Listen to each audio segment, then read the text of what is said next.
Are you ready for more collector's editions from Scream Factory? I hope you are, because I've got another one for you, as we have Exorcist 3 from Scream Factory Collector's Edition. This one is one that I was particularly interested in checking out, because I think The Exorcist is one of the most frightening films out there in the horror genre. Exorcist 2, well, maybe not so much. But the third one was one I was really wanting to check out, because I had, at one time in my life, about 12 years ago, had the opportunity to see Exorcist 3. And it was at a party, and I didn't pay much attention, and basically I lost interest in it. Fast forward a few years later, I bought the DVD, never got around to watching it.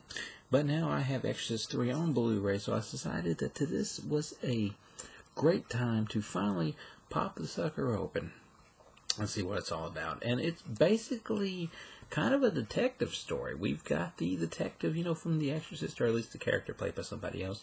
We have a father from the, another priest, from the first Exorcist movie, played by somebody else. And we have a killer, which gets a little bit complicated because it's played, by the guy who does the voice for Chucky sometimes. And it's played by the father that died in The Exorcist a few other times. So it's a complicated one, but it's an interesting one. I will say that much. It's more of a detective story, kind of a mystery thing. Of course, then it gets to The Exorcist later on, which is funny because the director didn't want to actually have an Exorcist in this one. But it keeps you interested. I think some of the dialogue is really well, especially between the father and the I'll say father, but I should say priest, so I don't confuse anybody with anything. The priest and the detective or cop or whatever you want to call him, they have a really good relationship early on. Pretty good dialogue back and forth there. And then things get weird, as you can expect in an Exorcist film. And when they get weird, they get pretty interesting. And, of course, things lead to people dying. It may or may not be some killer that was supposed to have been captured years ago. It gets kind of a bit of a supernatural element. It becomes a religious thing, and it kind of goes a little bit, all over the place, but it manages to stay wheeled in enough that it is still a very interesting watch. I will admit to that. And of course, everybody wanted the Legion cut. Well, kind of like they did with Nightbreed, you get another cut that's maybe not necessarily the Legion cut, but it is a director-approved cut of that version of the film, which I do recommend watching, even though it's kind of got VHS inserts pretty much in it.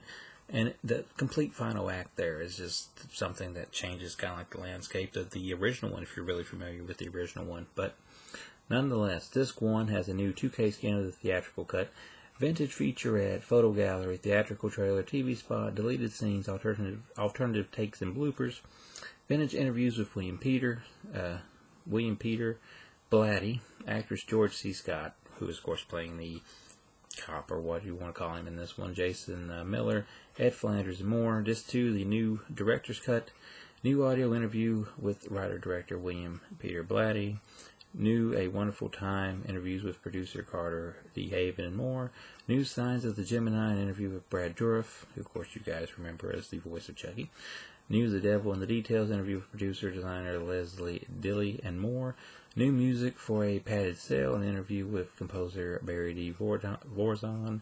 New All This Bleeding, a look at the additional shoots and special effects. So that is another pretty packed collector's edition from Scream Factory. There is the art on the front. This is what the back looks like, although you probably won't be able to tell much because my webcam sucks. And while I've upgraded things on the site to include screenshots and whatnot of these things, we still got to do something about that webcam. But there is the cover again without the slipcase. Open it up. It's 2 discs, and when you pop that out, you will find your traditional Exorcist 3 art that you know and love. So that is the Exorcist 3 Collection Edition from Scream Factory. Very solid movie, especially when you get to some of the blood and the gore and the crazy stuff that happens in the third act. So if you've not seen it or you want to revisit it in the best way possible, this would be the way to go.